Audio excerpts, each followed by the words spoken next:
Class 11th Hindi medium. आज आपकी online class subject physics में 4th चैप्टर स्टार्ट हो रहा है। चौथा अध्याय प्रारंभ हो रहा है। 3 अध्याय तक आप लोगों को बताया गया है, न्यूमेरिकल क्वेश्चन भी बताए गए हैं, उन्हें आप सॉल्व करेंगे और जो भी प्रॉब्लम होगा आप पूछेंगे, आपका प्रॉब्लम सॉल्व किया जाएगा।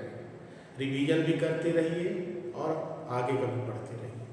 तो चौथे अध्याय में समतल में गति है। अध्याय 4 फिजिक्स में 11th जो है सब्जेक्ट आपका जो चैप्टर का नाम है समतल में गति, मोशन इन ए प्लेन।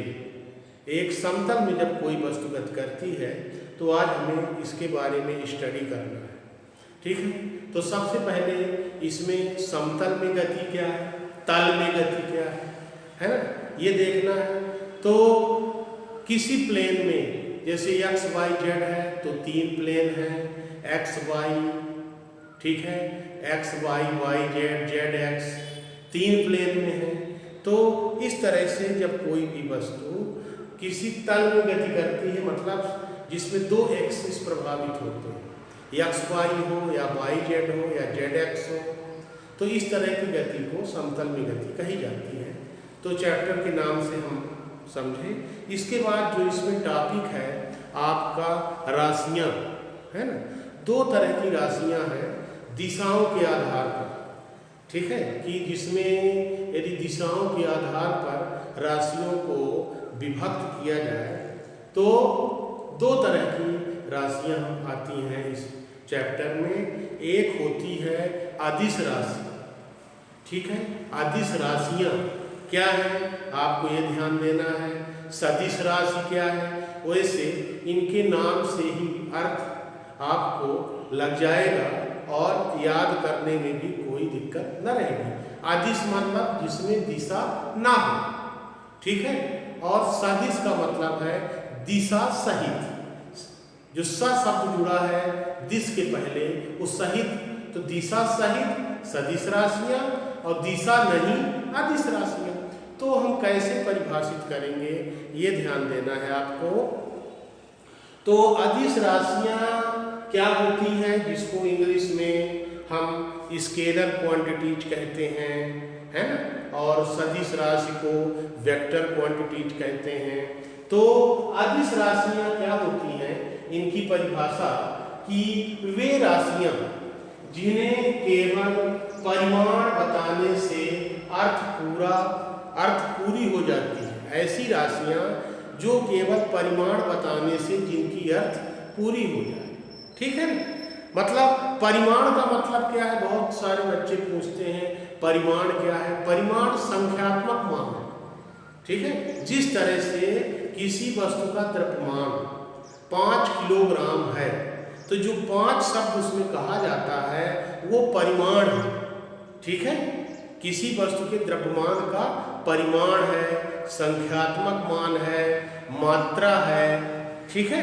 तो ये कहा जाता है परिमाण। मतलब केवल संख्यात्मक मान बताने से, केवल परिमाण बताने से अथवा उसकी मात्रा बताने से वो अर्थ जो है अपने आप में पूरी हो जाती है। जैसे मान लीजिए उदाहरण के लिए हम लेते हैं द्रव्यमान, किसी वस्तु की मात्रा द्रव्यमान जैसे 5 किलोग्राम, ठीक है। तो 5 किलोग्राम कोई वस्तु है, जैसे शक्कर 5 किलोग्राम, तो जो 5 है वो संख्यात्मक मान है, परिमाण है। इसमें दिशा बताने की आवश्यकता नहीं है ना, कोई दिशा बताने की आवश्यकता नहीं है। उत्तर दक्षिण, ऊपर नीचे, दाएं बाएं, ये सब कुछ बताने की आवश्यकता नहीं होती है। यदि किसी वस्तु का द्रव्यमान 5 किलोग्राम है तो 5 संख्यात्मक मान है और जो किलोग्राम है वो मात्रक है। किसका मात्रक है, द्रव्यमान का मात्रक है, ठीक है। किलोग्राम जो है वो द्रव्यमान का मात्रक है। तो ऐसी राशियाँ जिनका केवल परिमाण अर्थात संख्यात्मक मान और मात्रक बता देने से अर्थ पूरा हो जाता है, उसमें किसी तरह कोई डाउट नहीं रहता है। अभी हम उदाहरण बताए हैं, किसी वस्तु का द्रव्यमान 5 किलोग्राम है, कोई आपसे कुछ क्वेश्चन न पूछेगा कि किस डायरेक्शन में, किधर, दाएं बाएं ऊपर नीचे, इसमें कोई प्रश्न नहीं उठता है दिशा के बारे में, क्योंकि इसका अर्थ सामने वाले को समझ में आ जाती है कि वस्तु का द्रव्यमान 5 किलोग्राम है, तो दिशा बताने का कोई अर्थ नहीं है, न दिशा बताने की कोई आवश्यकता है। तो इस तरह की राशियों को हम कहते हैं अदिश राशियाँ। ठीक है, तो अदिश राशियाँ जैसे द्रव्यमान हुआ, दूरी हुई, दूरी डिस्टेंस भी एक प्रकार की अदिश राशि है। चाल भी अदिश राशि है, ध्यान देना है आपको। तो क्योंकि इन राशियों को व्यक्त करने के लिए, बताने के लिए दिशा की आवश्यकता नहीं होती है। किसी वस्तु द्वारा, जैसे यदि हम कहते हैं कि किसी वस्तु द्वारा चली गई दूरी 10 मीटर है, तो ये अर्थ लगाया जाता है कि वस्तु द्वारा जो तय किए गए रास्ते की लंबाई है वो 10 मीटर है। वो ये नहीं आती है कि किस दिशा में, दिशा का प्रश्न इसमें नहीं उठता है। ये माना जाता है कि 10 मीटर वस्तु जो रास्ते की लंबाई तय करती है वो गति के दौरान 10 मीटर दूरी तय करती है। ठीक है, तो चाल की भी है कि किसी इकाई समय में किसी भी दिशा में वस्तु द्वारा चली गई दूरी चाल कहलाती है। तो इकाई समय में चली गई दूरी चाल कहलाती है। तो दूरी अदिश राशि है, तो चाल भी अदिश राशि है। तो इस तरह से हम अदिश राशि समझे। इसके बाद सदिश राशियाँ क्या होती हैं? सदिश, दिशा सहित। तो ऐसी राशियाँ जिन्हें व्यक्त करने के लिए, प्रदर्शित करने के लिए या बताने के लिए परिमाण, मात्रक और दिशा तीनों की आवश्यकता होती है। ठीक है, परिमाण माने उसका संख्यात्मक मान, मात्रक की क्या है मात्रक, ठीक है, जैसे 10 मीटर, 5 मीटर, तो जो मीटर है वो दूरी का मात्रक है, और 10 मीटर तो 10 संख्यात्मक मान है, मीटर दूरी का मात्रक है। ठीक है, तो इतने बताने से, केवल संख्यात्मक और दिशा संख्यात्मक मान और मात्रक बताने से इसका अर्थ पूरा नहीं होता है, बल्कि दिशा भी बताना आवश्यक होता है। तो इस प्रकार की राशियाँ सदिश राशियाँ कहलाती हैं। जैसे विस्थापन एक सदिश राशि, विस्थापन सदिश राशि है। जब हम किसी वस्तु का विस्थापन 5 मीटर है, तो ये माना जाता है कि जो वस्तु विस्थापित हुई वो किस दिशा में हुई। यदि हम ये सामने वाले को कहें कि किसी वस्तु कोई रखी हमारे सामने, उसको हम ये कह दें कि 5 मीटर विस्थापित कर दो, तो हमसे सामने वाला यही पूछेगा कि इस वस्तु को मैं 5 मीटर किधर विस्थापित कर दूं, किस दिशा में विस्थापित कर दूं। ठीक है, जैसे हम ये कह दें कि कोई वस्तु सामने में है, हमारी इच्छा है बाएं तरफ रखवाने की उसकी, हम कह दिए कि 2 मीटर हटा दो, और वो दाएं तरफ हटाने लग गए। हम चाहते थे बाएं तरफ, इसलिए उसको हमको बताना पड़ जाएगा कि नहीं बाएं तरफ हटाना है। ठीक है, यह उसके समझ में बात ना आएगी तो हमसे पूछ सकता है कि किस दिशा में विस्थापित करना है, किस दिशा में उसको हटाना है। तो इस तरह से विस्थापन एक सदिश राशि है। क्यों है सदिश राशि? कि विस्थापन को व्यक्त करने के लिए, बताने के लिए परिमाण, मात्रक और दिशा तीनों की आवश्यकता होती है। तो ऐसी भौतिक राशियाँ जिन्हें परिमाण, मात्रक के साथ साथ दिशा भी बताना आवश्यक होता है, तभी अर्थ पूरा होता है कथन का। ठीक है, तो इस तरह की राशियों को क्या कहते हैं? सदिश राशियाँ कहते हैं, जिसमें संख्यात्मक मान, मात्रक और दिशा तीनों की आवश्यकता होती है। तो ऐसी राशियाँ सदिश राशियाँ कहलाती हैं। जैसे सदिश राशियों में अच्छा उदाहरण है विस्थापन, बल। ठीक है, बल भी सदिश राशि है, याद रखना है। क्यों? क्योंकि यदि हम किसी वस्तु पर कोई बल लगाएंगे तो उसकी दिशा जरूर निश्चित होगी। जैसे हम टेबल पर नीचे की ओर बल लगा रहे हैं, दबा रहे हैं, तो बल की एक हमारी निश्चित दिशा होगी। क्यों? क्योंकि बल की ही दिशा में हमको विस्थापन मिलेगा।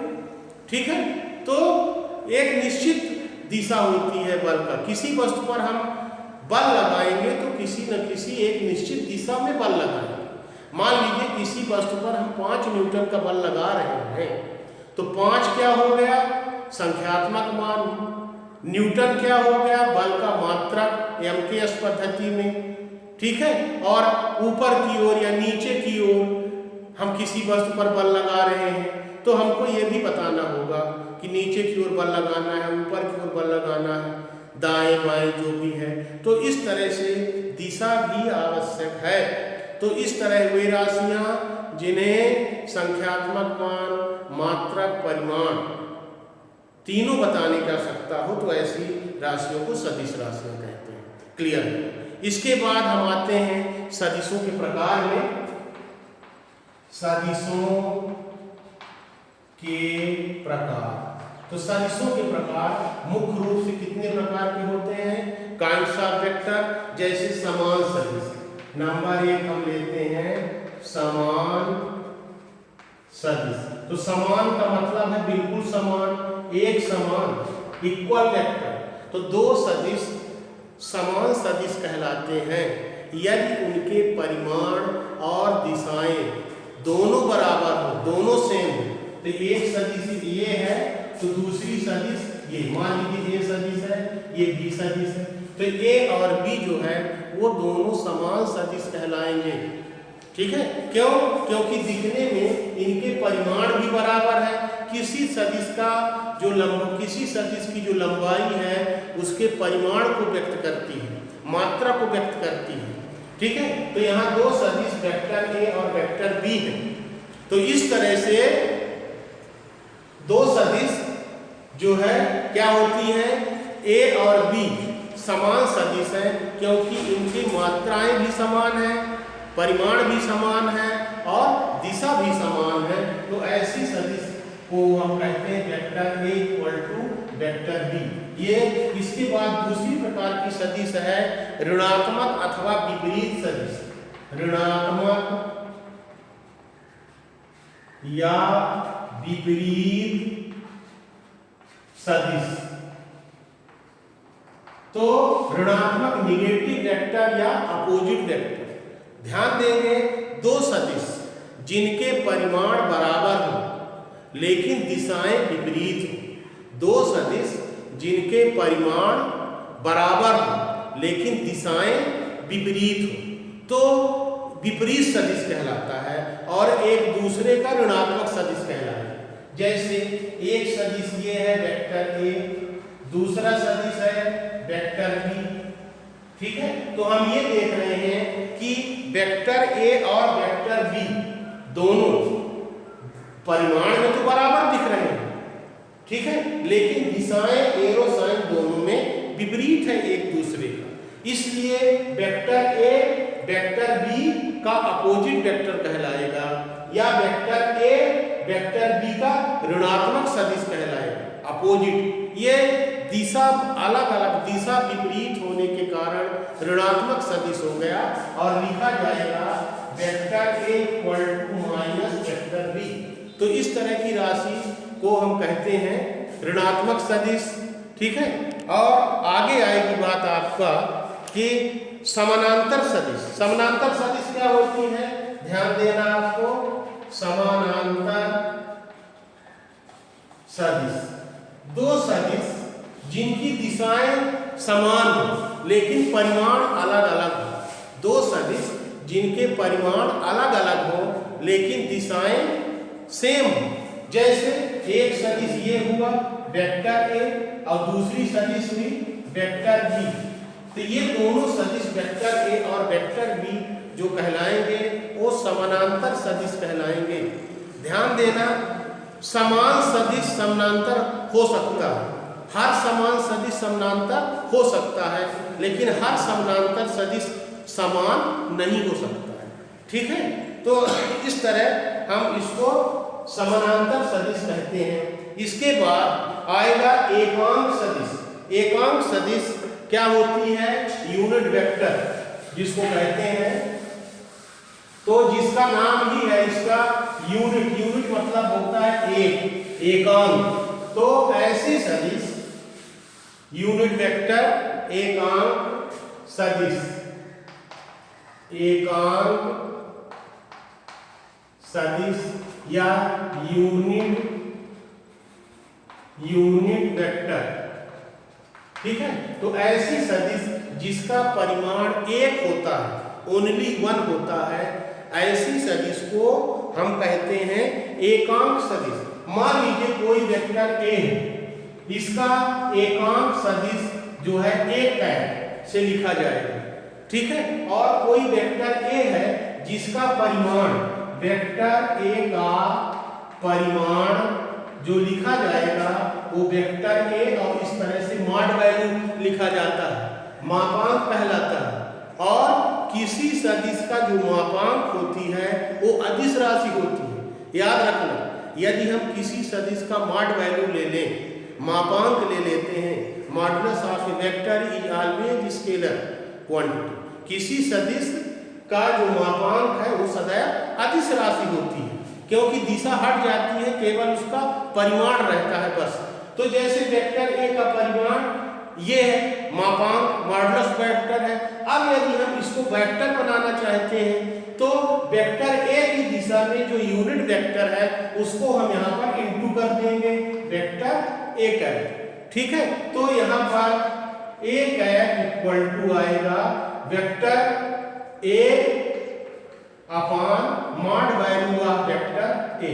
मतलब किसी सदिश का कोई वेक्टर ए है, उसकी दिशा में जो एकांक सदिश होगी वो एक कैप से लिखा जाएगा, इस तरह का ऊपर चिन्ह बना दिया जाता है कैप तरह की। और vector A upon vector A का मॉड वैल्यू, मतलब कहने का कि सदिश बटे सदिश का मापांक, सदिश का मापांक, मापांक का मतलब केवल उसका मान। याद रखना है, हम प्रायः एकांक सदिश जो एक्स वाई जेड एक्सिस की दिशा में लेते हैं वो आई जे और के लेते हैं। याद रखना है कि एक्स दिशा, एक्स एक्सिस की दिशा में जो यूनिट वेक्टर होती है वो आई होती है, वाई अक्ष की दिशा में जो यूनिट वेक्टर है वो जे होता है, ठीक है। और जेड एक्स अक्ष की दिशा में जो यूनिट वेक्टर है वो के से लिखा जाता है। और ये आई जे और के का जो मापांक है, जो मान है, जो वैल्यू है वो एक होता है, इसकी जो परिमाण होती है वो एक होती है। इसके बाद शून्य सदिश, शून्य सदिश जिसको कहते हैं जीरो वेक्टर।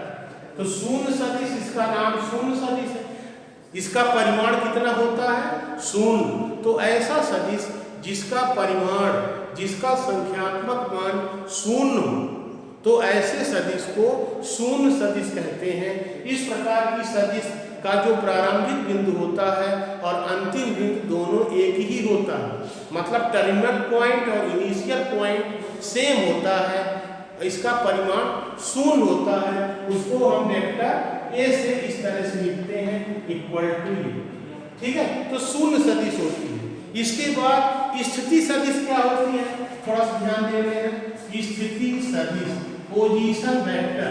तो किसी सदिश, किसी स्थिति सदिश वह सदिश जो किसी निर्देश बिंदु के सापेक्ष किसी क्षण वस्तु की स्थिति बताती है, उसको कहा जाता है स्थिति सदिश। जैसे मूल बिंदु O है, निर्देश बिंदु है, इसके सापेक्ष हम किसी बिंदु की स्थिति वेक्टर ए की ये लेते हैं। तो O के सापेक्ष, बिंदु O के सापेक्ष निर्देश बिंदु O के सापेक्ष जो वेक्टर ए है, इसकी स्थिति सदिश कही जाएगी OA।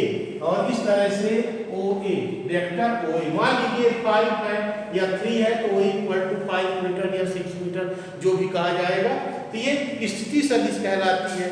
विस्थापन सदिश क्या है कि अलग अलग समयांतर में किसी वस्तु द्वारा किसी निश्चित दिशा में जो तय की गई दूरी होती है, जो वस्तु के द्वारा जो विस्थापन होती है उसको विस्थापन सदिश कहते हैं। तो विस्थापन सदिश के लिए मान लीजिए कि O के रिस्पेक्ट में ये P पॉइंट है, ये R1 है, ये Q है, इस R2 है, तो ये PQ जो है वो विस्थापन सदिश कहा जाएगा।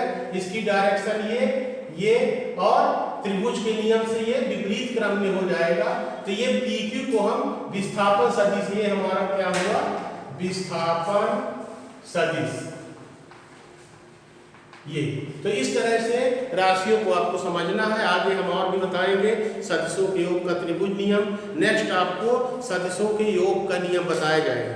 ठीक है, तो इसको कंप्लीट करिए, फिर आगे देखेंगे।